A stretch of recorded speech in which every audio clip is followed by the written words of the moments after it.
जय जोहार जय छत्तीसगढ़ संगवारी हो। अभी सुबह के 9:30 बजे है और मैं आज जात हूँ छत्तीसगढ़ के सुप्रसिद्ध गायक गोपेलाल जी से मिले बर। ओकर गाँव हरियरपुर नवागढ़ बेमेतरा जिला। तो अभी हमन रोड महवन देख सकत हो। बरसात के सीजन है, चारों तरफ पूरा हरा भरा है और धूप भी बहुत ही ज़्यादा है यार, एकदम गर्मी बहुत ही ज़्यादा गांव साइड।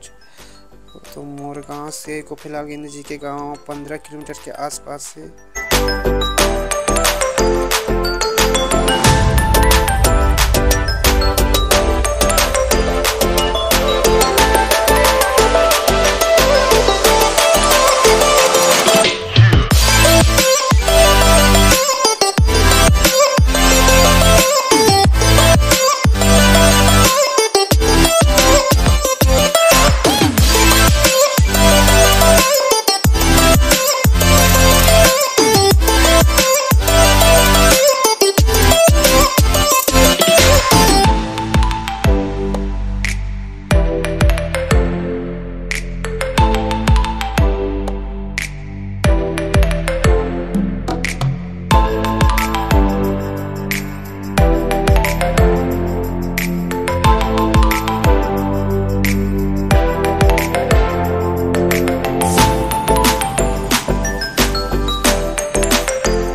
तो संगवारी हो, आज हम आए हैं भैया से मिले बर। देख सकत हम मिले हैं, बहुत अच्छा लगी से। कैमरा के सामने भी नहीं आओ, ऐसे बोल दी से एक आध हफ्ते बाद बातचीत करबो, ठीक है ना। तो चैनल में हो तो चैनल ला सब्सक्राइब कर दो। भी आ रहे हैं मिले बर।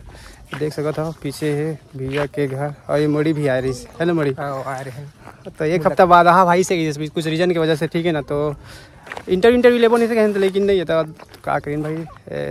देख सकत हो पीछे भैया के घर है ना। अब जात हन का करबो, एक हफ्ते बाद अपन वीडियो देखे हो कैसे है का है।